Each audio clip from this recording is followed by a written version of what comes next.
Doc, you have a couple of sites that you recommend folks, and now, we were talking about this before we went on the air, and excuse me, I think it's important to mention, like all health issues, whether they be physical health, mental or emotional health, you are a proponent of proactive. Oh yeah, the prevention is the best form of intervention. So when you have these certain life transitions coming up, whether in the family life cycle or an individual, i.e. kind of launching your kids, many parents now are empty nesters for the first time, so you have these expected life transitions coming up.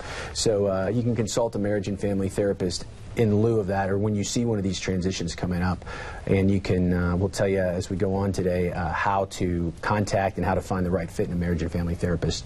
But we'll, as always, taking your calls, anything related to couples, families, or relationships. Please call. Yeah, you know, Doc, nowadays, more than ever, blended families, social media, all of these different issues, and whether it be alcoholism, divorce, or something even minor, I agree with you. I think if you get in front of it, it makes for a happier life. Yeah. That's the bottom line. Yeah, and right now we're actually seeing, we're like week 6 into the school year, so grades are kind of coming in for the first time, so you're seeing a lot of parents kind of freak out, and generally when parents freak out, they put pressure on their child or their teen. So lots of people will be calling marriage and family therapists over the next couple of weeks to get a consultation around kind of structure at home and at school, and try to how to motivate your student, your school-age child, without doing too much of the work for them. And you know, a lot of times teenagers don't want to come in to see marriage and family therapists, but they will buy in, as I say, just so they can get their parents off their back in a way. So a lot of that's going on this time of year. Before I put you to work here, Doc, I think we should let our viewers know, if you want to take a look at some of the therapists in town, licensed marriage and family therapists, where do you recommend they go? Yeah, you should go to www.therapistlocator.net. And what that is going to do, you see that rectangular red box that says locate a therapist. You click on that. You can either search, if you know the name of a therapist that you've heard of, an LMFT, a licensed marriage and family therapist, or you can just search by your area code or your zip code. And what it will do is show you a list of therapists, a profile of their specialist, their specialties, and many of these therapists will have their own individual link to a website. And any marriage and family therapist you call should be able to give you 5 minutes, 5-10 minutes at a time, kind of get a thumbnail sketch of what's going on with you, and you should get a kind of a feel what their orientation is, how they work, and you can make the decision if you want to make an appointment or not. It's all about the right fit. All right, let's go to the phones, put this man to work. Dr. Eli is in the house, and we say good afternoon to Elizabeth. Elizabeth, welcome to the show. Thank you. Hey, Elizabeth. Hi, how are you today? I'm good.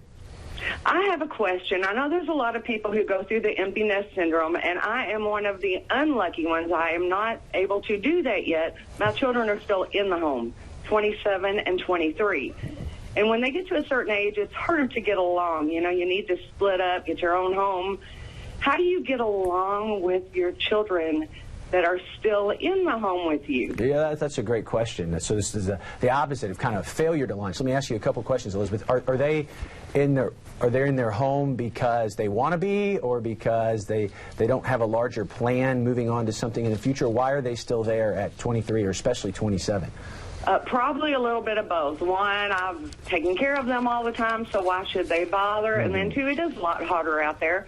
Yeah. My youngest is going to college, but she also has a 5-year-old who's in the home with me, so. Sure, so you have multi-generations in the same home. So a couple of things. I'm glad you said you kind of acknowledged your part in that cycle. A marriage and family therapist is going to work with the whole family and everybody. I've never seen any relationship where one person is 100% of the problem, even if it's a child kind of that's outstayed their welcome at home. So you'd have to kind of address your role in that and what you're doing to either enable or make it too easy for your grown children to stay there.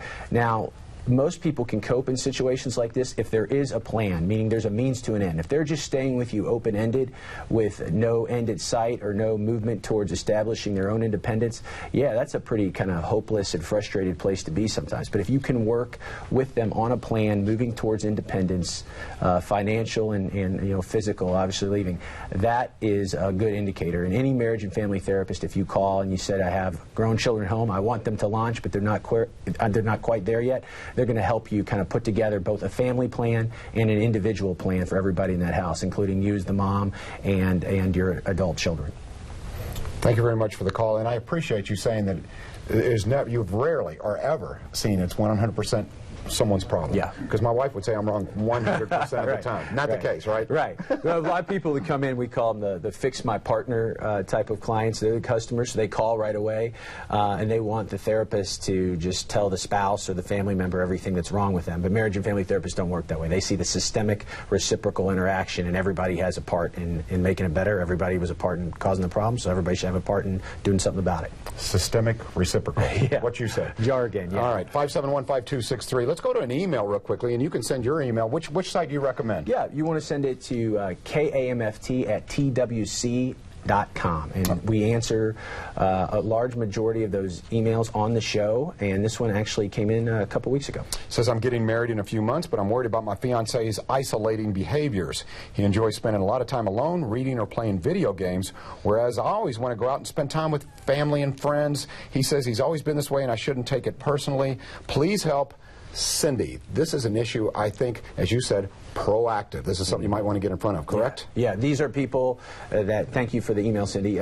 Obviously, you're thinking about getting married. You're probably, it looks like, starting to cohabitate. And sometimes when you start living with someone for the first time, you really get an insight into how they really are. And kind of both of you were right in that email. You said your fiance said he's always been that way. And most people are on these stable personality characteristics, meaning we all are on a continuum of interpersonal needs. Some of us need people around us all the time. We need constant social stimulation, whether it be from our friends or our family. Other people prefer more solitary activities and like time alone, reading or playing games. So any couple in this stage of right before you get married has to negotiate how much what I call me time, which is individual time, versus we time, which is couple time. So that is a negotiation and a balance. And again, anything in extreme is not going to be good for you individually for your relationship. So if he's frying his brain playing video games hours and hours a day, it's hard to see how that is going to be sustaining a relationship. So everything in moderation. You want to get together, kind of collaborating on this balance between me and we time. And again, any marriage and family therapist trained to work with couples in any state, including premarital couples, are going to help you kind of negotiate those ground rules for the marriage. All right. Phone lines are open. Therapist is in the house. It's Dr. Eli Karam, who is a licensed marriage and family therapist. Lots coming up on the show. Hang in there with us. We are Wave 3 Listens, and we are live.